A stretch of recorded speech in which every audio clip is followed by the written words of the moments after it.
Hello, আসসালামু আলাইকুম everyone. শুরু করতে যাচ্ছি সে আমার বোন তিনি। লিখেছেন তাসনিয়া হোসেন। আপনি নিশ্চিন্তে থাকুন মিসেস রহমান, আমরা আমাদের যথাসাধ্য চেষ্টা করছি, বাকিটা আল্লাহর ইচ্ছা, বলে ডাক্তার আবার চলে যায়। ঘরে তখন শুধু রয়ে যায় রাহি আর কাজের মেয়েটি। রাহি জানালার দিকে তাকিয়ে বোবা দৃষ্টিতে বসে আছে। তার বুকটা কাঁপছে, অসম্ভব ভয় হচ্ছে তার কিছু না আবার হয়ে যায়।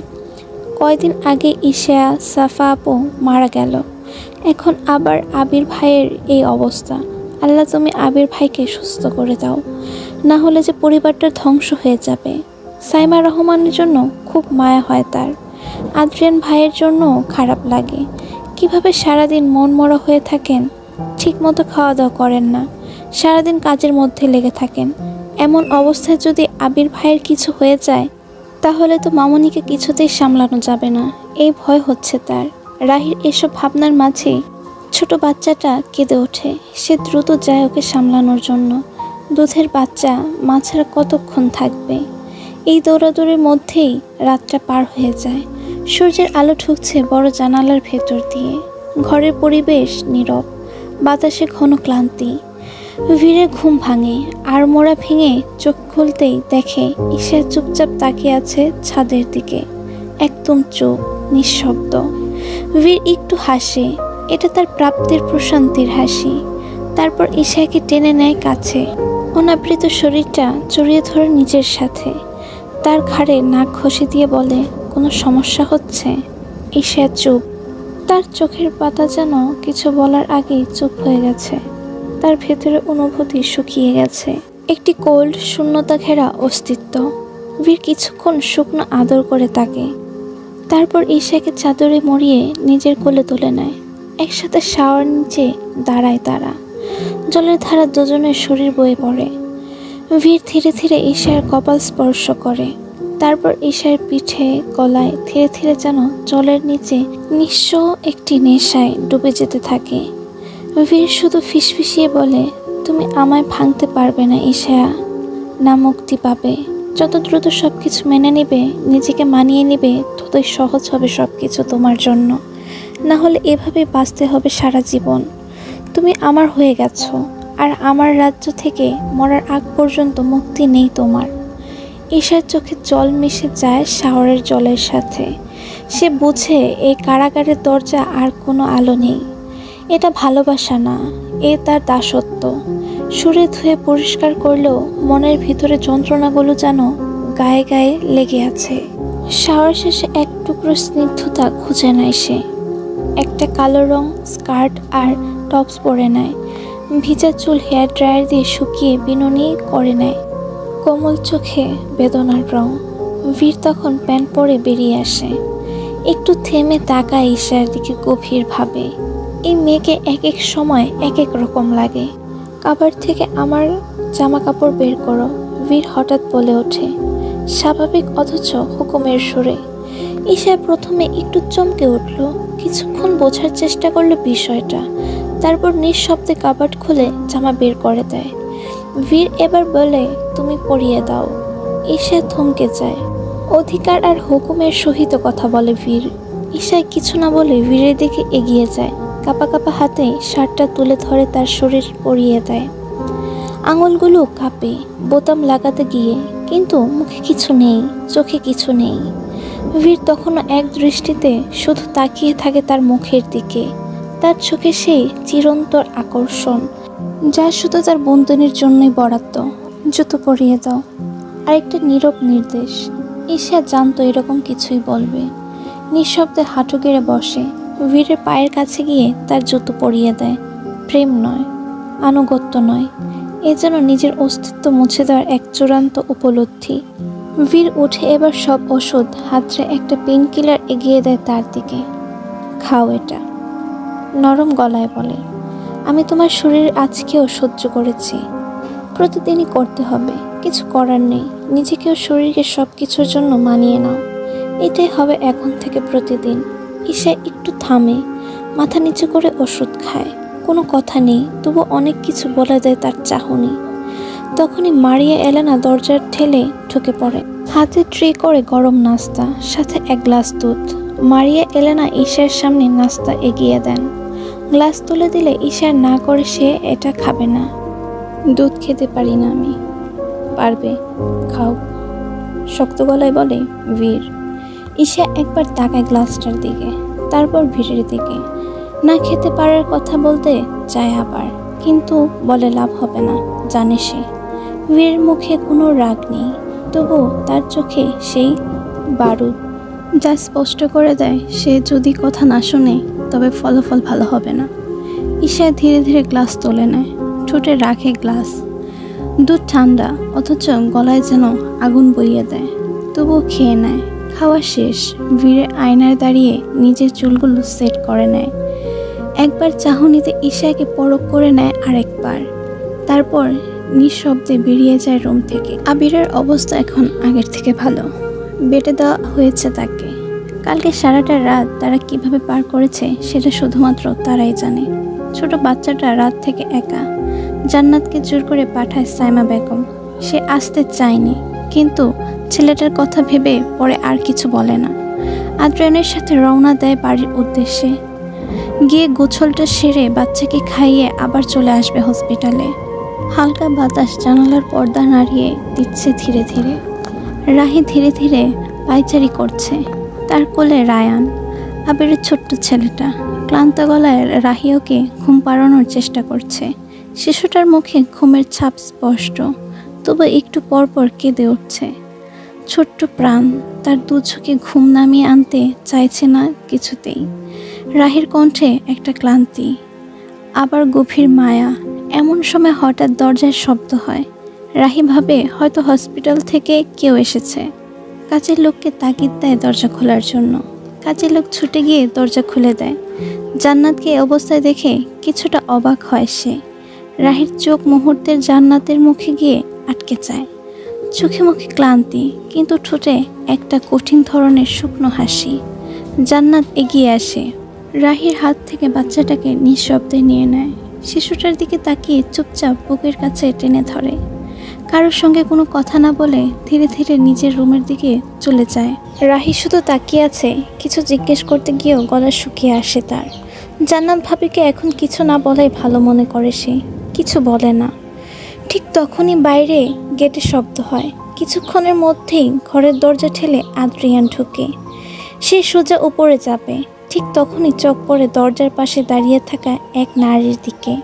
মুহূর্তে একটা ঝটকা খায় সে। সময় থেমে যায় তার জন্য। তার বুকের ভেতরটা থক করে ওঠে, দম বন্ধ হয়ে আসে তার এক মুহূর্তে। পায়ের নিচ থেকে মাটি সরে যাওয়ার মতো এক অনুভূতি এসে চেপে ধরে তাকে। এক মুহূর্তের জন্য মনে হয় তার সামনে সাফা দাঁড়িয়ে আছে। প্রায় 4টা মাস পরে এরকম কিছু তার সত্তাটাকে নাড়িয়ে দেয় ভেতর থেকে। পরনে সাফার মতো ড্রেস, ঠিক একই রকম, সেই ডিজাইনের। চুলের স্টাইল, রং সব এক। মাথার পাশ দিয়ে খোলা চুল গুটিয়ে পড়ছে। মুখের গড়নটাও যেন সাফার ছায়া হয়ে দাঁড়িয়ে আছে। আদ্রিয়ান স্থির চোখে তাকিয়ে থাকে। নিঃশ্বাস নিতে কষ্ট হচ্ছে তার। সে স্তব্ধ হয়ে দাঁড়িয়ে থাকে। আদ্রিয়ানকে এরকম হাঁসফাঁস করতে দেখে রাহি বলে, আদ্রিয়ান ভাই, তোমার কি কিছু হয়েছে? তোমাকে এমন লাগছে কেন? আদ্রিয়ান কোনো উত্তর না দিয়ে হঠাৎ করে ফিরে দাঁড়ায়, চোখ সরিয়ে নেয়। পাগলের মতো দ্রুত সিঁড়ি বেয়ে চলে যায় নিজের রুমে। রুমে ঢুকতে এসি রিমোট খুঁজে নিয়ে পাওয়ার বাড়িয়ে দেয়। শরীরটা ঘামছে তার, হৃদস্পন্দন যেন বের হয়ে আসবে এমন বেগে চলছে। বিছানায় ধপ করে শুয়ে পড়ে। চোখ বন্ধ করতেই চোখের সামনে ভেসে ওঠে সেই চিরচাহিত অকাঙ্ক্ষিত মুখটা, সাফা। লম্বা চুলে ভেসে থাকা হাসি হাসি চোখ, ঠোঁট বাঁকা করে হাসছে, গাল ফুলিয়ে বলে, এখন তুই সবার মাঝে আমাকে খুঁজিস? একটা মেয়েকে দেখাই ভাবলা আমি? এত তাড়াতাড়ি ভুলে গেলি আমায়? তোর সাহস কি করে হলো আদ্রিয়ান? আমাকে চিনিস না তুই? একদম মেরে ফেলবো। আদ্রিয়ানের কপাল ঘেমে ভিজে উঠেছে। সে সাফার উপস্থিতি অনুভব করছে। চোখ বন্ধ করেও সে দেখতে পাচ্ছে সাফা তার দিকে দৃষ্টি বিদ্ধ করে তাকিয়ে আছে। হঠাৎ করে সাফার মুখ বদলে যায়। কণ্ঠস্বর আর আগের মতো তেজি না, বরং কাঁপা কাঁপা নরম গলায় বলে, আমি মরে গেছি, তাই না? এখন তোমাকে আর কেউ থামায় না। এখন তুমি নতুন কারো দিকে তাকাতেও পারো, তাকিয়েও ফেলেছ। অথচ তুমি বলেছিলে জন্মান্তরেও তুমি আমারই হবে, আমাকে ভুলবে না কখনো, আমার জায়গা আর কাউকে দেবে না, বলেছিলে না আদ্রিয়ান? আদ্রিয়ান উঠে বসে, দম বন্ধ হয়ে আসছে তার। ঘাম ভেজে কপাল মুছতে মুছতে সাইড টেবিল থেকে পানি তুলে এক ঢুকে পুরোটা খায়। শার্টের উপরে বোতাম দুটো খুলে ফেলে। বুকের ভেতরের এই হাহাকার যেন তাকে জ্যান্ত গিলে খাচ্ছে। নিজের কপালে আঙুল ছুঁয়ে ফিসফিস করে বলে, আমি তোকে ভালোবাসি সাফা, তুই আজও আমার মধ্যে আছিস, তুই ছিলি, তুই আছিস, তুই থাকবি। আমার জীবনে তুই ছাড়া আর কেউ আসতে পারবে না। আমি তোকে ভুলিনি, আর ভুলবও না কোনো দিন। বাইরে বাতাস বইছে, জানালার কাচ কাঁপছে ধীরে ধীরে, কিন্তু আদ্রিয়ানের বুকের ভেতর একটানা বেজে চলছে সাফার কণ্ঠ, তার ছোঁয়া, তাদের ভালোবাসার স্মৃতি। বীর তার অফিস রুমে বসেছিল। অন্ধকার আর লাল আলো মিশিয়ে এক অদ্ভুত রং ছুঁয়ে দিচ্ছে পুরো পরিবেশকে। হঠাৎ দরজা খুলে ঢুকে আসে কার্লোস মেন্ডোজা। চোখে মুখে আতঙ্ক, কণ্ঠে ভয়ের সুর। বস, ইটস আর্জেন্ট, বীর চোখের ইশারায় বলতে বলে। শরীরে তার কালো স্যাটিন শার্ট, তার উপর হালকা বুলেট প্রুফ ভেস্ট পরে আছে। চোখ দুটো শান্ত কিন্তু অদ্ভুত ঠান্ডা। বলো। সিনালোয়ার নতুন এক গ্যাং আমাদের ৩৫ জন লোককে মেরে ফেলেছে। ডিপো থেকে কোটি টাকা ড্রাগ এর পার্সেল সরিয়ে নিয়েছে। ওরা আমাদের এক সাবেক লোককে কাজে লাগিয়ে এটা করেছে। বীর থমকে যায়। এত বড় সাহস কার হলো? কার এত বড় বুকের পাটা তার রাজত্বে হাত দিয়েছে? তার নিঃশ্বাস ভারী হয়, বুকের ভেতর আগুন জ্বলে ওঠে। তার চোখের পাতা নড়ে না। সে ঠান্ডা গলায় বলে, সবাইকে প্রস্তুতি নিতে বলো। তারপর রুমের একপাশে রাখা লোহার সেলফ খুলে নিজের রিভলভার, ব্ল্যাক আপ গান, ব্লুটুথ, ব্ল্যাকবোর্ডস, কমিউনিকেশন গিয়ার একে একে পেরে নেয়। একটাই জিনিস ঘুরপাক খাচ্ছে তার মস্তিষ্কে, শেষ করে দিতে হবে ওদের। কিন্তু বেরিয়ে যাওয়ার আগে তার মন অদ্ভুত এক টান অনুভব করে। দ্রুত সিঁড়ি বেয়ে উপরে উঠে কাঙ্ক্ষিত কিছু দেখার উদ্দেশ্যে চুপচাপ দাঁড়িয়ে আছে সে জানালার পাশে। রুমের সাদা জর্জেটের পর্দা হালকা বাতাসে দুলছে। পায়ের শব্দ, পায়ে ইশারা, কিন্তু ফিরেও তাকায় না। তার দৃষ্টি যেন আকাশে আটকে আছে।